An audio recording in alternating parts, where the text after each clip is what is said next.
This interview is with Lee Tockar. He is a voice actor, painter, comedian, amongst many other things. You probably know him best from Johnny Test as Bling Bling Boy, Speed McCool, The General, shows like Yakety Yak, shows like Snips from My Little Pony, many other things. He's a great guy. I'm very excited that I booked this interview, and it was a great conversation. So without further ado... Greetings, mortals! It is I, Bling Bling Boy, here to tell you that you are listening to the Warrenk Show, the most evil show on the YouTubes. Oh, Susan! I didn't see you there, and you probably didn't see me from all the bling in my mouth. Guess you must have noticed my gold teeth and diamond braces.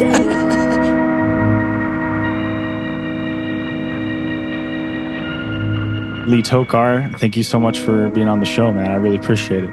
Warrenk, the man, the myth, the legend. I'm happy to be here, Ben. I'm happy to help you sort of ramp this thing up. I love it. I just love it. I dig your energy. So right on. I'm happy to be here. Thank you, man. I hit a little stutter on that intro, but we can always re-record it and everything. So it's all good. You can edit the shit out of this thing, man. Right. So I really want to get just right into it as far as just the very beginning. I know you kind of had like a street kid come up, or I've heard stories about kind of having a little bit of a rough childhood and kind of how that impacted you later in life and built some skills and kind of recalling back to that. Yeah. No, I mean, everybody's got a story to tell, and it's sometimes a very sorry story. But yeah, I think in terms of like averages, I was swinging for the fences, but not hitting a home run on anything. I didn't have a lot of good luck when I was a kid. I loved my 1 to 5 was great. I lived with my grandma and grandpa because my mom was only 16, just turning. But 5 to when I ran away at 12 was kind of like I was the basement boy because I was stepfather's not real child. So he treated me just like that. And anyway, without getting into too many particulars, I ran away at 12 and I became a street kid, and I stayed with a friend of mine, his mom, and it was crazy. She ran a brothel, and I was answering phones for her at 12 years old, which is against my moral compass, but I needed to pull my weight there, and it was like, and I was just in the basement there too. And chopping wood for them and doing stuff like that. And then I went through group homes, had to fight my way through those, and foster homes, and was trapped and locked in a basement there for a long time. And now I'm suing the government of British Columbia, Canada, to the foster care system for child health and welfare. So that's a whole new thing. And there was lots of predators, and I'm pursuing one particular guy who took advantage of myself and another guy. It wasn't really like brutal, but it was enough that it's like, if it was my child, I'd have the guy castrated. So I don't mean to be like talking, I'm just saying it was, that's not right. It's not right what happened to me and my buddy Adrian, but, and others.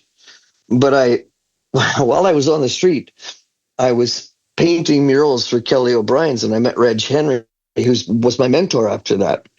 And so I was painting murals and getting flown all over British Columbia, painting murals. I had to take grade 10 off. I quit school so that I could do these murals. And I also got hired while I was doing the murals at a place called American Bandstand. Like, nobody's ever known this. Nobody knows this. But I was hired. I was doing their murals because I had been a painter, and I just figured I always knew how to paint, but I never had any courses. So I just did these big wall murals for Kelly O'Brien's, and then I got a gig for American Bandstand. And while I was there, the owners said, hey, what are we going to do? We have no manager, because the manager at the time stole the credit card, bought white wall tires and a fur coat for his girl there. And I was painting him like, as I was painting, I didn't even turn around. I'm like, I could do it. And then I was really into punk rock at the time because I was a street kid and whatever. And then I got the job there and I was disc jockeying. So I taught my how to DJ. And I was the manager of this teen nightclub. And then once I had that, I had a place to sleep instead of the park in Kelowna, into Central Park. So I just put some chairs together. So it was really rough. Yeah, it was pretty rocky. It's pretty rocky, just to kind of put a cap on that. But, I kind of always knew that I would survive, sort of thing, because I was not about to take anything less than that, because I knew that what I'm doing now that you're talking to me for is what I wanted to do. I wanted to grow up to be a writer, an artist, and a voiceover artist, and to inspire people, other people who are disabled, like me, being blind, and just people in general, just because I think they're pretty messed up. Oh, yeah. This world is not kind. So I just wanted to go back a little bit. You talking about kind of not having, at least for you, I mean, you grew up a little bit around family or whatnot, but you had to kind of be your own parent or be your own boss at such a young age and navigate through this world. And you saw certain things that, you were like, damn, that's fucked up that happened to me, or that I was in that situation, or that those people were putting me in that situation at that time. And so like where you're at now as an adult, later in life, how did that impact you? I mean, how did you even become your own parent, or like be so independent as a young kid and a street kid? That just would be very scary to me. Before I even answer that, Warren K, I got to tell you, like I was just going over the questionnaire and stuff, and I like to keep it like off the cuff. So I only glanced at these questions just prior to us doing the Zoom thing here. But nobody's ever questioned anything about these things, these particular things, like you have. So I want to say thank you very much for taking the time to think about these things and being so genuine when you're talking to a person who's gone through these things. And if there's anybody else who's gone through these things, seek help, seek counseling. I didn't have any of that. I had a counselor called Terry Dunn, and he couldn't do anything, and he felt bad. I think he blew his brains out, because he couldn't help people, and he was caught in the system of the government. Anyway, that's a terrible downer. So let's move on from that. Mm-hmm. But I realized that I was kept in the basement. I was shunned by my mom and my stepdad because they had a daughter, Tracy, my ex-sister.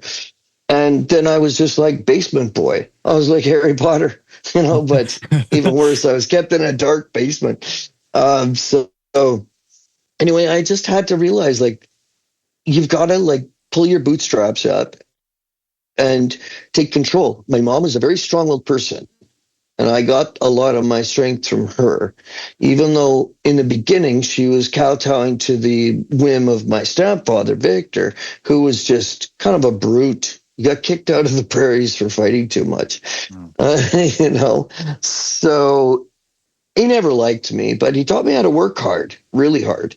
And so I just took whatever I could take that was positive and bring it into me, plus my passion for the things I knew I wanted to do and to be. And so that's kind of all, you're left with no options other than that. You either sink or you swim or you get by somehow. And I decided to swim and recreate myself aside from all of the shit that was going on, dude. So I was kind of thinking about this today, just additional questions, but this kind of just plays into the whole, your story. When I've always kind of just felt like a missing piece in your story is I feel like everybody growing up has certain things. For me, it was like playing with action figures and toys that kind of sparked that imagination and that like creativity and like writing and different things. That was like the very, very first thing. And I'm sure, as a kid, you didn't just maybe you did pick up a paintbrush, but like, what was that very first thing that you did that kind of like got bit by the bug? You started wanting to do art. I was always fascinated by the arts. I always wanted to, for some reason, I always knew I could carve, sculpt, write, paint. I just knew, I don't know how, I just knew I knew how to do it because it all made perfect sense to me. I was carrying, okay, this is a little humble brag here, but and you could edit all this shit out, man. I don't expect people to listen to all this stuff. Yeah. But when I was 2 years old, I had full conversations with people and realized at 4 that I could do impersonations of people and Mickey Mouse and, Bugs Bunny and all that stuff. And at 5, I realized Mel Blanc did all the voices for all these cartoons, and it's one guy. And so that became my life. And at 5 years old, I was walking down Bernard Avenue in Kelowna, BC, and my mom was holding my hand. And she said, what do you want to be when you grow up? And I looked up and I said, just flat out, I said, I want to be a cartoon. That's 5 years old. And that's not a word of a lie. I swear, hand to God, on my grandma Blanche's soul. And she's my angel. She rest in peace. But I knew then, and I just knew I knew how to do things. They called, my first nickname was Little Professor. So I just kind of always knew. And I remember one conversation with my mom. I was sitting at the kitchen table and I asked Mom to come in. I was maybe 6 and I was learning how to draw a tree. And I said, when do the branches end? Because there's one branch and twig goes off that and a twig goes off of that. And she said, well, you're doing too many, so it's not very good. But she taught me how to be better just by, I don't know, negative influence. That's all I got all my life, was just trying to be better than the low standards people had for me, not just as a person or an artist, but as a blind person too. I was like, screw you, man. I'm going to do this better than you can. That's what my whole goal was, even at 5. So I took to pen and paper and pencil and paper and brush to paper when I was 5, and I never looked back. So I've always done voices. I've always done art. I've always done writing.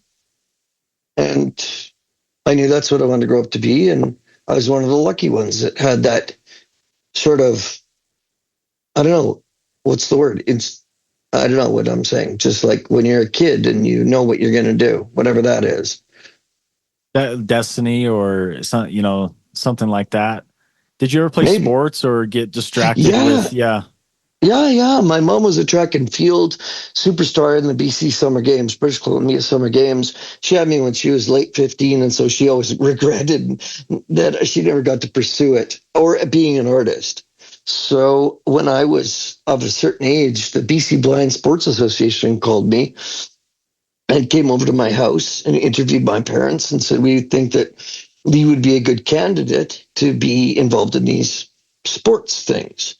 And so I became such a good runner and track and field person. I ended up getting to nationals, and to get away from the house, I'd run 5 kilometers every day just to leave the house.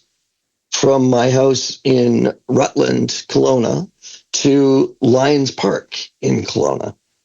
And that was like 5 miles. And I did that every day. And then when it came time, I actually won the nationals to get to Seoul, Korea. And my parents said, no, we don't think that you should go because you're blind. And I'm like, yeah, it's in a blind sport. And our medal standards were just slightly under able-bodied, because to get to the Olympics, you have to be at a certain caliber. So I dedicated myself to that. And then that's kind of when I ran away, because I was like, you don't know me. You don't support me. So, I don't support your lack of parenting, I guess.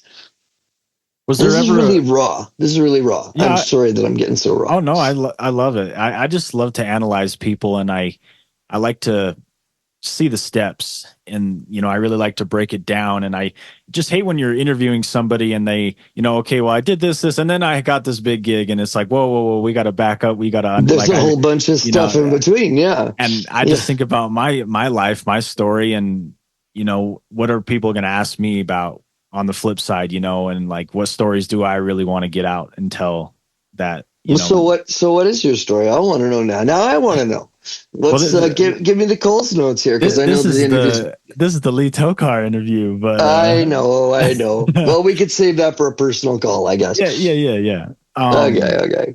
So, at what point I'm just kind of confused in this story. So you were kind of like working in bars or different like businesses that's how you got involved in kind of like the community with painting and doing like that kind of stuff. Like I'm just kind of confused on that whole scenario. I started doing paintings and murals for clubs and restaurants and doing stuff like that, even though I'm colorblind, and I'd have to phone my mom every once in a while and say, "What color is sand?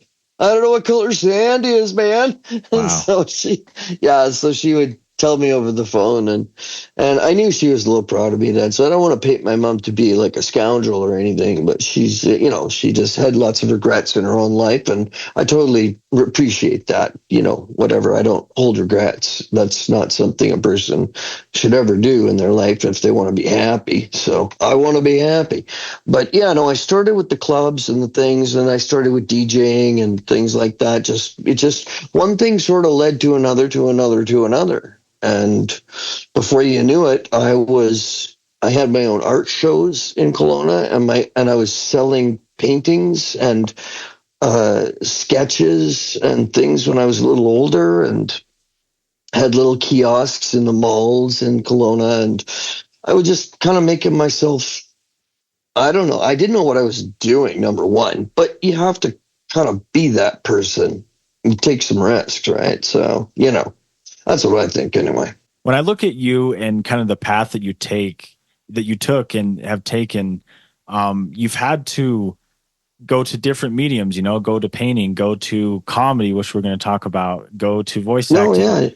Yeah. And me as a creative is, I guess when I first grew up, I always, honed in on one thing. Oh, I want to be a rapper. Oh, I want to be this. I want to be that. But like, as I've progressed and learned about the arts and like honing my skills, I kind of understand that it's all one thing, but it's different, like different ways of expression, but it's all kind of like the same thing. And the more you're able to kind of tackle that monster of expression and of art, and the better type of creative you are. Like at what age and kind of what did you understand that, or were you just kind of going from thing to thing? I never said no to opportunities. I always somehow just knew I could figure it out, because you kind of have to live on the fly and by the seat of your pants when you have a disability, which I don't. I don't like the word, but I don't care if people use it. It doesn't matter. But you have to kind of throw yourself out there, throw your ass over the cold fence and expect it to be kicked off. But I knew I never would, because for some reason I knew I was always smart enough to tackle any job. So it's been my wits that have got me by, and street smarts, knowing how to survive.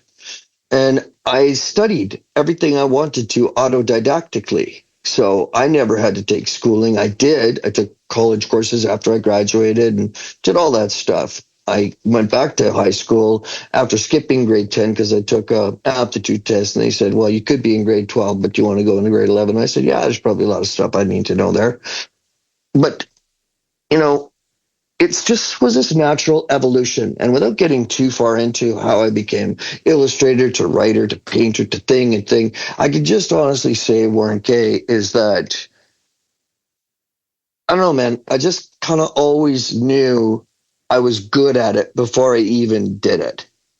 And that's really kind of egocentric to say. I'm just telling you from my heart. I kind of always just did things because I already figured it out logically, because I watched people. My papa, here's a story. I went from, before I was really making it in voiceover, I took a bus back to Vancouver, and my papa, Randall, not my stepfather, my papa Randall lived in a picker's cabin along with 9 other pickers' cabins in the middle of the apple orchard in Kelowna.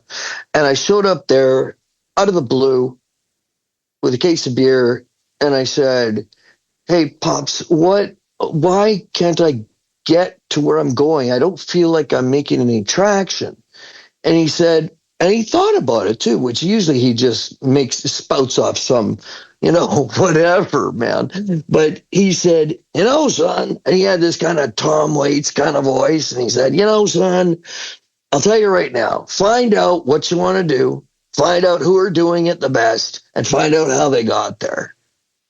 I was like, the clouds opened up. I'm like, dude, you could be kind of a mess sometimes, but that shit was fucking sage. Yeah. Sage mode. Sage mode. Yeah. That's that's some of the best advice that I've learned how to do. And I guess that's what we're doing right here. But yeah, man. Yeah. So how did you get into comedy and all that? Where does that transfer from the story to get into comedy and doing that stuff? When I was a really young teenager, before I wasn't even a teenager, my parents kind of wanted to keep me out of the house, so they sent me off to blind camp.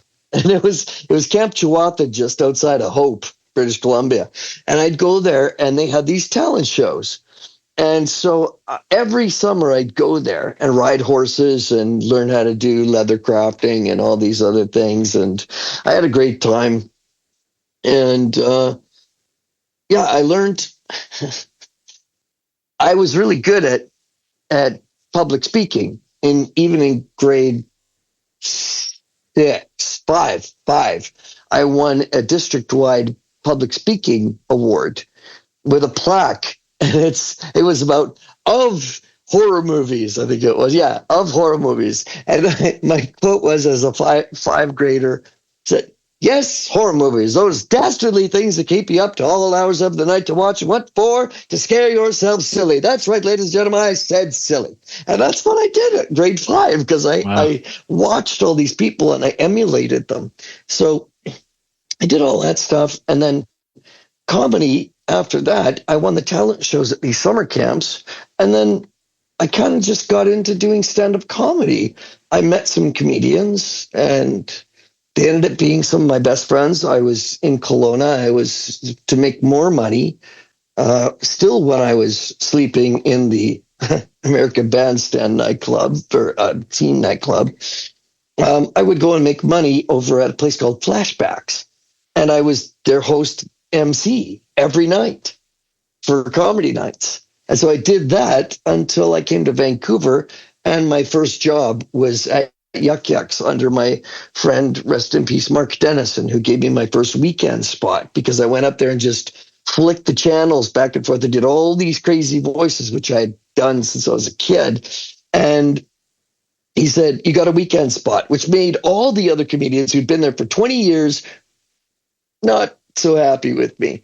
But I got my first weekend spot, and then it just sort of took off from there. I met people like Peter Kalamis, who's a voice actor, fantastic guy, very funny.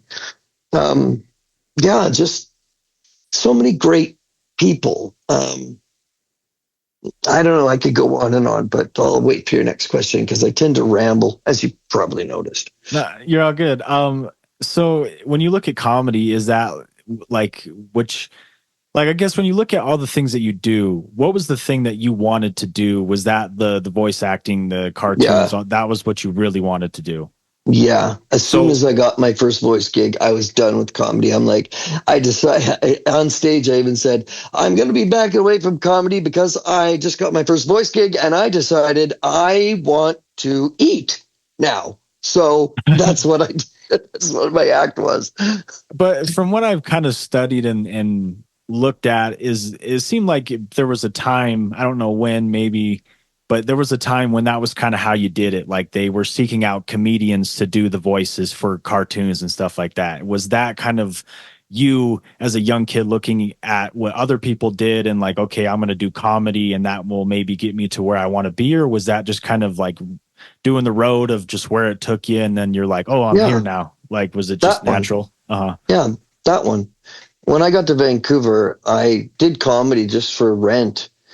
But I I started teaching at the Union of BC Performers. I walked in there and said, "Hey, my name's Lee Tockar. I'm from Kelowna, BC. I want to be your first voice coach." And there was no other voice coaches in town. I think Kathy Westlake was doing it, another voice person, wonderful lady, and very, very gifted.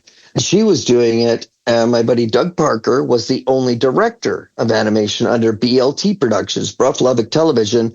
Christopher Bruff did Reboot. And so I learned a lot from him and from Josanne B. Lubbock and from Doug Parker, who was the first director in town who became my drinking buddy. And I casted cartoons under him. So he really gave me my start. I won the BC. Okay, here's how it goes. I won the BC Playwright Competition in Kelowna. And Deanne Henry got cast as the lead in this play called Confessions. I wrote with my buddy Matthew.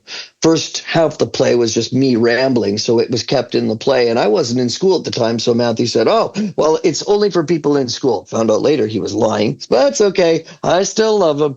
But I watched Deanne Henry, and so we got to stay at her place in Deep Cove, which is very fancy, right on the coast, lots of mountains on the water. Fancy, rich Angela Lansbury tootling around on her cobblestones on the bike, kind of thing. And her husband at the time was Don Lee Rhodes Henry from Soap and from Danger Bay, the doctor from Danger Bay. I don't know if you remember, but Canadians do. And she gave me some good advice, but she said, "I know somebody," because she knew I wanted to be in voiceovers. She said, "I know somebody, Dale Wilson, and he is one of the people that working at the Union of BC Performers." So he taught me how to get into the union.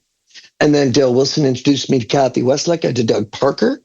And then Doug Parker kept hiring me to come from Kelowna. And prior to this, Kelowna, saving up the money, doing whatever little jobs I could, and then getting a bus, Greyhound to Vancouver. And then immediately, I would take an hour later, I would get back on the Greyhound going home, trying to make some more money for the next audition I heard from Doug.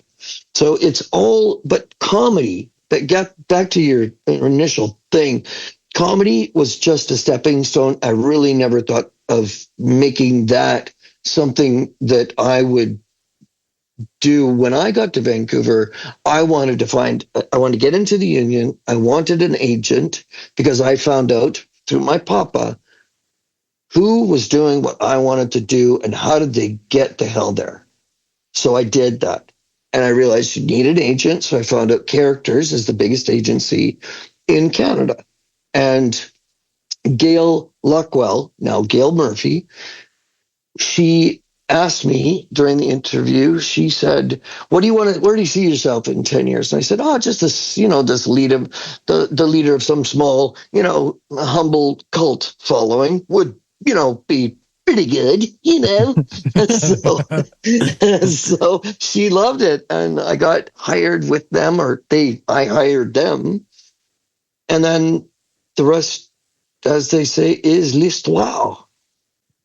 Explain the difference between U.S. voice acting and cartoons versus Canada cartoons. And I guess I'll kind of just give you my outside interpretation of it. And sure. I kind of wrote down some other things. And one of the things is like casting pools. And I look at a lot of like on IMDb for certain, cartoons and okay, where was it made? What company made it? And you can kind of look at each company and I don't know if it's like a casting pool or an agency that are hiring like whoever does it, but it seems like there's maybe a list of 50 voice actors that they bring in for each category, for Cartoon Network, for Nickelodeon, for, and I noticed that it's different for Canadian cartoons. And I would say that you're kind of in like that list of popular voice actors to come to Canadian cartoons. That's why you have a lot of those credits. Mm-hmm. Like, am I kind of onto something with that, or is that? Yeah, totally, man. I mean,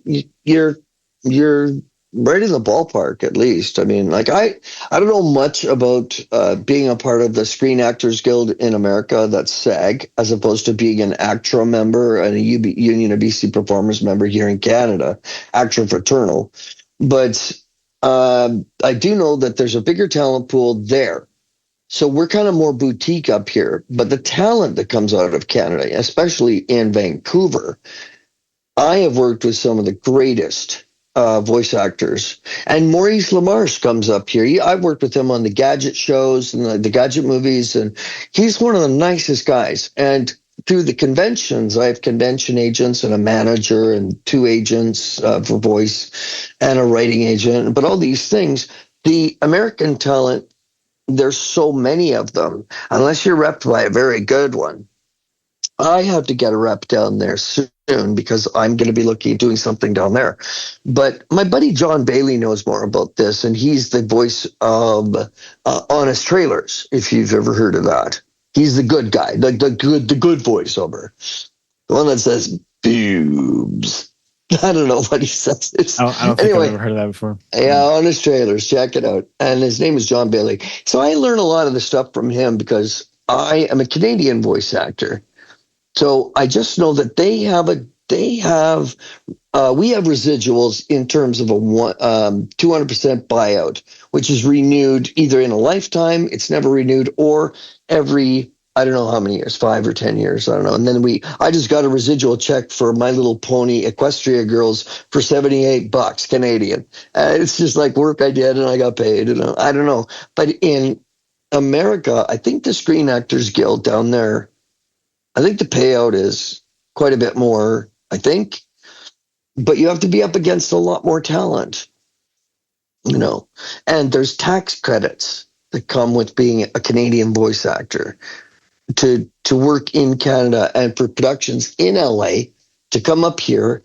And they have to have so many of 10 points that are like, is the lead Canadian? Is the lead writer Canadian? Is the DOP Canadian? And they have to fulfill half of those, I think, in order for them to get tax credits to be up here and work here in Canada and enjoy the tax breaks. That's all I know. And so I guess my next question is I'm sure you don't know everything about this, but it seems like there was a process back in the day where Nickelodeon and other networks were like leasing cartoons from things like Studio B and like Teletoon, and like that's where the Yakety Yak was on Nickelodeon in America at one point, or like very briefly, or what was kind of like the process of like the US getting these cartoons like Total Drama and here's how that goes. And I happen to know this because I'm a fledgling producer and I have been for years. So I've taken a very big interest in this. I will try and be brief because I feel like I'm just talking. And I'm not letting you be a good interviewer, but I'm being like, I can't stop myself. So you're good. Stop me. But what happens is Studio B, which is no longer, March Entertainment, which is no longer, they all got bought up by one company who were bought up by another company who were bought up by, it was Cookie Jar that did Powder Puff Girls. And they bought up they hoovered up a whole bunch of intellectual properties, stuff from, and then once Studio B and all these other things got hoovered up by them, they got hoovered up by now what's called Wild Brain. So what a production company does, Warren K., is they sell territories to broadcasters. So they'll say, okay, we want to hit Asian markets, we want to hit German markets, Australian markets, UK markets, Canadian markets, American markets is the big one, Chinese markets and Japanese markets and Korean markets and all the big ones, right? And Mexico. And then they sell parts of their property to be broadcast for a certain amount of time in each territory. So it's not really a matter of people were being snagged by American companies so much as the production companies themselves were selling off part of their domain territories to these broadcasters. So that's how that actually works. And the deals that they have is still beyond me. I don't get into the minutia like that because I haven't had to yet. I have yet to have a property because I have only just started my own properties. So I'm not in the position where I have to concern myself with selling territories yet. But fingers and toes, man.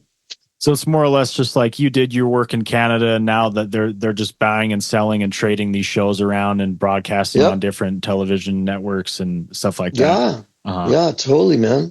Do you know with Dragon Ball Kai, I played Frieza, right? Mhm. And it was a big deal. And I was a Dragon Ball fan. I played Guru or Goku, or I think no Guru.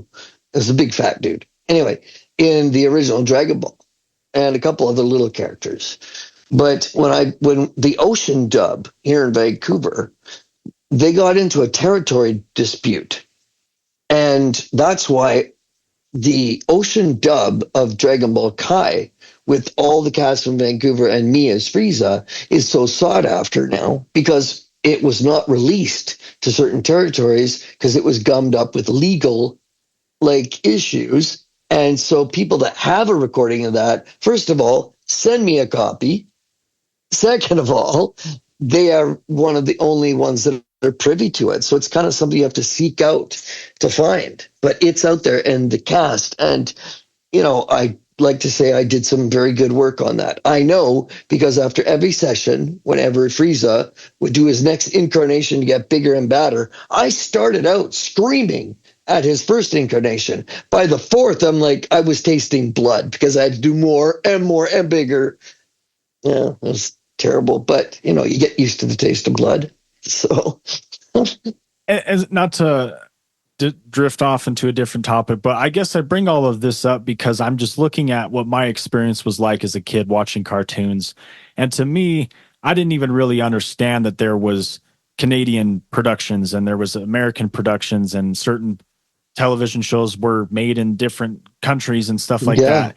And so, when I look at your work, I guess kind of good segment into different questions down the road. But when I look at your work, it was Johnny Test. That was what I knew you best for. Bling Bling Boy, the General, all that. That was what I knew you best for. And I did catch a little bit of George of the Jungle. I remember when that came on Nickelodeon. Oh, yeah. But I had kind of already aged out. I was getting older. I wasn't watching cartoons as much at that point. Big cartoon fanatic at this point now, but I always delved back into the old ones. But, and then I never caught Yakety Yak because that was in like 2000, early 2000s, right? And And so so I went back and watched that, but it's just interesting to me how all that works, and how I guess the day and age we're in now, where people can have access to those shows and can go rewatch them, and what's it kind of like to, I guess, experience the fandom of people coming back to those shows and maybe finding them like right now, or I guess the short answer is that's kind of the nature of how time works, right? So it's kind of a lot of my stuff is retro, unless you're doing some of the topical stuff, like I'm in Ninjago, Cyrus Borg, and I have a new character coming out in the next season of Ninjago. I can't talk about it because it hasn't been released yet, but it's really cool. And other things like that, like the generations just there's new generations and they get older, but there's always going to be an age level that's just finding these things for the first time. You know what I mean? Mm.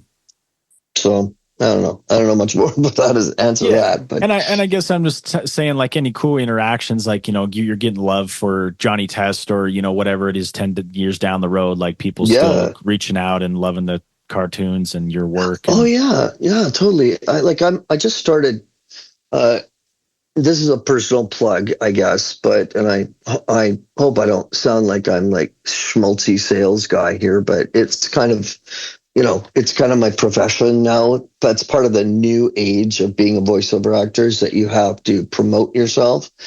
So I started on Cameo, and so I do these individual videos under Lee Tockar, and people look at what I've done, like Bling Bling Boy from Johnny Test, and Speed McCool, hey, I like your monkey, and Albert the Butler, and Mortimer Mouse, which is actually Snips from My Little Pony, but don't tell anybody except the people that everywhere around the world. But I'm getting lots of calls for that. And Bionicle, I'm just working on one for Makuta, because I played Makuta. And so is the Mask of Light. And so I did that, the heavy bad guy in the Bionicle universe. So I'm doing this thing for a cameo thing, and that's back in 2003. So I barely remembered I was in that franchise because I've done, well, again, humble brag, I've just done so many things I don't even remember. And I don't watch the cartoons that I'm in because I kind of feel that people that are voice actors, I know they do, and it's okay if they do. But to me, it seems like if you're watching your own cartoons, you've got your audition piece that you sent out. You should be saving those. Don't watch the cartoons. I don't ever watch the cartoons except some of the really, really good ones. But I kind of feel like it's mental masturbation, like it's like just sitting there looking at yourself and going, hey, look how cool I am up there on the cartoons. Dude. I don't know. It just seems weird. In one respects, like, I guess just being such a fan of cartoons, like, I would have to have that moment if I ever, got that casting and finally, like, have my big break. I would have to have that moment. But I guess relating to, like, music or whatever, I listen to my music sometimes, and, I sometimes work with people that I'm a big fan of or whatever, and I go back to those songs and listen to them, but I don't, like, I'm not in awe with them over time because it just gets kind of old, and you're like, yeah, I'd been there, done that. I don't need to watch that again. And I think that makes sense. I guess music is kind of different though. And I need to ask you this question because music, when you listen to your own music, like I am a singer and I have recordings of music that I'm putting out this year, but from like 15 years ago, right? And I just never sat on them. I just sat on them and never did anything with them because I didn't know how to promote them. Now I'm figuring that out. But when you're listening to your own music, from my own personal experience, it kind of makes you learn what your sound is and to make it better. And that is a positive thing. It's not just like sitting there listening to loops and loops of yourself over and over going, oh, fucking American doll, look at me. I'm like, I'm going to be the next whoever. But when you're a voiceover actor, you've got the audition piece that you sent into the agents. Just keep those. You don't need to watch the cartoons because that just seems like, I don't know, it's kind of fun. I guess I did it way back in the beginning, but I don't do it anymore. I gotta keep making more stuff instead of, resting back on the proverbial laurels of your career.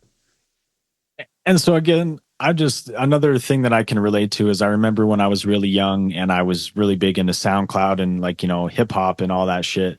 And, that was just the coolest thing to me in the world. And I would look at all these artists and I would just kind of like fanboy over them and like love their music and everything. But when I finally transitioned into being the artist or whatever, and it was still cool and I still get those experiences or whatever, but it just kind of lost its luster. Do you feel like when you look at, when you watch, I don't know, like older cartoons that you grew up on versus now, do you kind of feel like cartoons have lost their luster? How do you feel about just cartoons these days and like that experience of like finally being the person behind the voices versus like watching the cartoons and just being the viewer? Yeah. I'll tell you, man, I'll tell you again, you got some really good questions, like thoughtful questions. So kudos, dude. I'd have to say, like, for the earlier stuff in my childhood, like age 2 to 10, I guess, or 9, those cartoons I still watch and I'm still enamored by. And I follow some of the voiceover people that have done it, like Maurice LaMarche. And, I met Jim Cummings at a convention. He does Winnie the Pooh. And that's one of the few times I've ever been like kind of fan squee, I got kind of squeey over him. And, but it's kind of a nostalgia for me, I guess.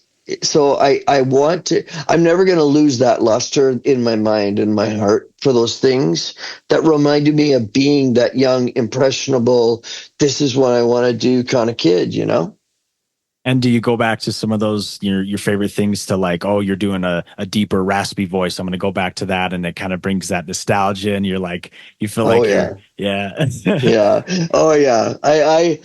As I'm getting older and I can't do like, I used to be able to do so many things that were way up here. Well, I guess I'm doing it now, but now I've got this, So I had COVID, so they intubated me and they left it in too long, took it out too quickly. I hated them. I never want to get COVID again. But now I have this very deep, resonant voice, which I just freaking love. So I listened back to all of my old, like, favorite deep voiceover guys, and I took a course with Don LaFontaine, and I took a course underneath them to do that in a world. And I learned my own voices under him to do that. But I'm able to do that more than I was just like, in a world. And it was more Disney's like, next on Disney, you know? And so it wasn't really that deep kind of, you know, in a world where, I don't know. I had something written once. It was like, one man in a world where people sat down, one man dared to stand up. He was Bob. It was just kind of silly. I do silly like writing things too. So yeah, I'm able to like reflect and just say, I am those people now. I can do it. So it's kind of giddy. And I was going to say, you know, you'll always have certain vocal ranges and can always go do back certain characters, but I'm sure it's kind of exciting, at least in some respects, because as a on-screen actor, you get older, you're past your prime, you know, whatever, you age out. And I guess it's kind of the same thing. You can, you know, take on new roles, but I mean, as you get older with your voice, it's kind of changing to where you're going to be doing deeper voices. Like, do you get excited for maybe kind of like a rebrand, or like maybe I'll go out and do like something off the walls, or just with how my voice is changing and how I'm getting older and like kind of totally. Yeah, absolutely, totally. But you know, for rebranding, that's what I'm actually actively doing just this month for the first time really in my life, because COVID hit and nobody was working, and cartoons that used to take a week to full cast record, they had to bring in people separately. So it took a month, 2 months to do. So work has been, you know, sparse, but now what I'm left to consider is I have always been of the mentality, and this is what I'll tell anybody that wants to get into voiceovers, you know, just listen to this sagely words of Lee William, whatever his name is that every year I challenge myself to learn new accents and new voices. So that's kind of how I do it. Like 2 years ago, what was the first? So 2 years ago, I got a friend of mine, a really great voiceover guy in South Africa, and I was studying my butt off trying to learn South African. And I realized it's sort of like it's a really clip day. So you've got to sound like you're kind of up to something, yeah. So instead of asking someone what time it is, they'd say, "Oi, me bro, if I was to ask you what time it is," and then you look over your shoulders and you look back with a little behind the hand thing, you say, "Would you tell me, eh?" You know, it's just really, it's like finding the nuances of a totally different culture. I still don't know how to do Liverpudlian. I'm going to learn that. But I was really happy when every year I try to up my game and record myself doing new things, and then I watch stuff on TV. So I'm always in a state, and people that want to get into voiceovers should always be in a constant state of growth. You're never done. But I know we're kind of wrapping up on that hour, but I cannot let you get out of here without asking a couple fanboy questions. Fanboy question away, buddy. You can answer these really quickly, but what was it like working on Johnny Test, I guess, for both the reboot and the original? Oh, it was amazing. Like Terry Klassen was directing, and I actually got Bling Bling's voice from Joan, what's her name? Joan Cusack from Addams Family. She said, "Oh, Mr. Adam, Mr. and Mrs. Adams, your children are just darling." And I took that and I did that as a young boy. And Terry Klassen said, "That's amazing." And Scott Fellows, who created the show and was the head writer for the show, is one of the funniest effing people I've ever met in my life. And he's so brilliant and he's so talented and so low key. Like, he should be a Canadian because we're really talented, but we don't talk about it unless, we're being interviewed. But, he's so amazing. And he worked with me and he just let me play.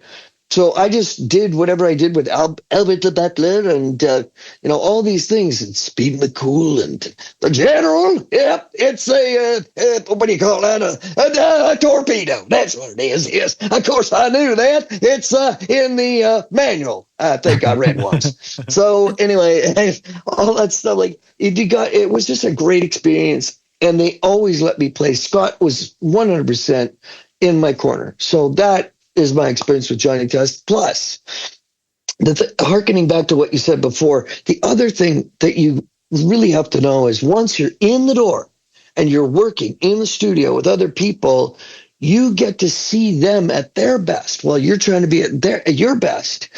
And you learn from them, their tricks and their stuff. And it's the best tutelage you could ever have.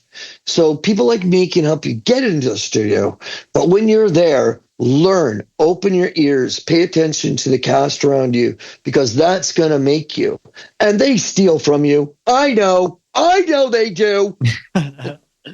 Because I've borrowed maybe a little from them, but not much. I've kind of I keep to myself. So, well, it's like, I even do it like I don't know. Sometimes I'll just watch cartoons or shit on TV, and I'll hear something and I'll just kind of try to imitate it. Like, people just like to, if they hear a funny voice, they want to try to do it too. I'm sure it's just kind of hard. Same way with like comedians and jokes and stuff. Like, it makes people laugh. And it's osmosis, man. It's simple osmosis. You learn from the best. I was going to tell you, told you that I was going to my first Comic-Con it's called Fan Expo in Denver, but James Arnold Taylor is going to be there. James is a great guy. I only met him once because we work over Phone Patch, but we had a party up here, a rap party.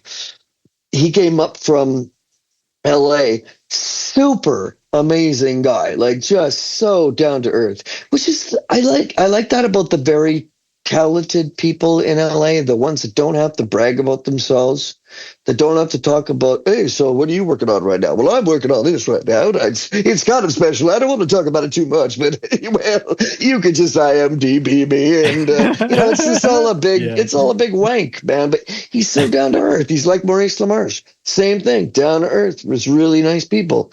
Basically, lost Canadians. That's fair. Because I know you were writing like a book, right? Or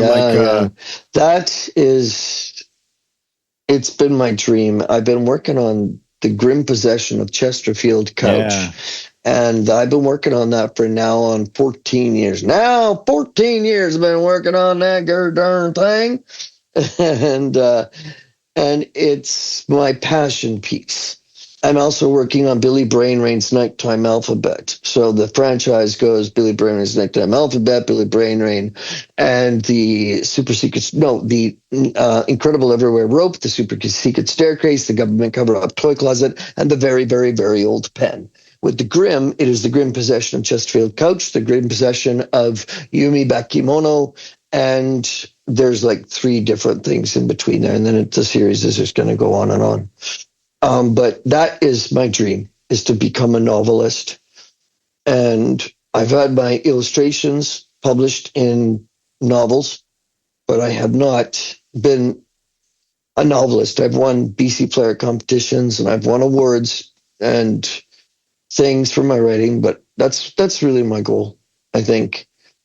Because when I'm old and decrepit and my body don't work no more and my voice is all pooped out, I could still write and I could still be funny. And, that's really what I really want. But just to keep doing art and producing. And I'm just kind of like, I guess, getting back to the beginning of the interview, that's really all I've ever wanted to do. Because art is the creator, expression of art is the creator and is the destroyer of human civilization.